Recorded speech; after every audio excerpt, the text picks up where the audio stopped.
Today we're talking about why you shouldn't wait for the crash to buy your Estes Park home. Let's get started.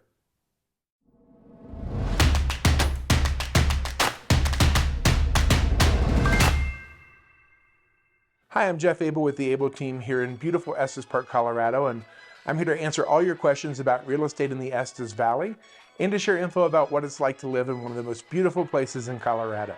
If you're thinking about buying a home in Estes Park, now is the best time to buy, assuming you didn't buy 5 or 25 years ago. And if you're worried about a market crash, today we're sharing 3 reasons why waiting to buy is a bad strategy. The number one reason waiting to buy is a bad idea. Home prices are still on the rise in most markets, and in Estes Park, we're still in the double digits as far as percentages of increase in equity, and will be for the considerable future. While we may not see 20% plus appreciation again in 2022 like we have the past few years, the median home price year over year is still up 17% in Estes Park. The same home you want will cost you significantly more next year and the year after. At a 17% rate of appreciation, a $500,000 home right now will cost you $585,000 next year. You can either pay more next year or capture that $85,000 in equity. Home values in Estes Park just don't go down. They may flatten, but you're never going to get a home in the future cheaper than you can right now. Reason number 2, waiting is a bad strategy. Mortgage interest rates are still relatively low. Yes, you may have missed a rate that starts with a 2, but overall rates are still well below the average rates we've seen for the past several decades. Our strategy is to marry the house and date the rate. If you find the house you like, buy it. If rates continue to go up, which it looks like they will, you will be thankful later. And if they do go down, you can always refinance. However, that house that you love probably won't be there later.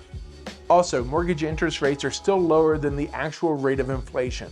That means you're essentially borrowing money at its current value and then paying it back when that same dollar has less buying power. And finally, the last reason that waiting for the crash is a bad strategy is because there isn't a crash on the horizon. Most of you probably remember the crash of 2008 and are thinking there's another one on the horizon.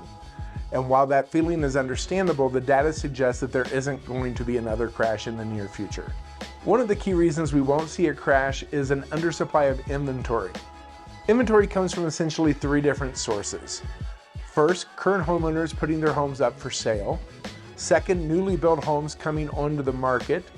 And third, distressed properties, either short sales or foreclosures coming onto the market. While inventory is up a little this summer, it's still down about 42% from the same time in 2019. And we're starting to see builders slow down their production, and we're still short on new homes that are built annually since the 2008 crash, which has been partially responsible for those increases in prices. Leading up to the 2008 crash, we also saw an increase of foreclosures with 2.3 million in 2008, 2.9 million in 2009.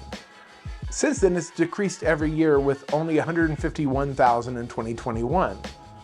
Now, the forbearance aid during the pandemic helped keep that number low, and stats show that 4 out of 5 homeowners coming out of forbearance have either paid in full or have worked out a payment plan to avoid foreclosure.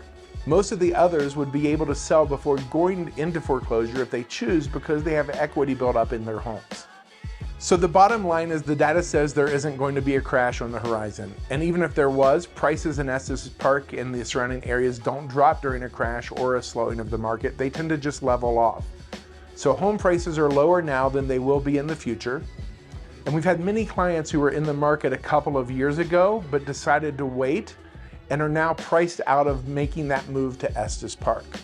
So if you're thinking of buying, we'd love to talk about your options and help you find a way to make that happen so you not only save money, but also build wealth by capturing that equity that home will generate over the next few years. If you have any questions about buying a home in Estes Park or would like to receive listing alerts for properties as they come on the market right in your inbox, let us know.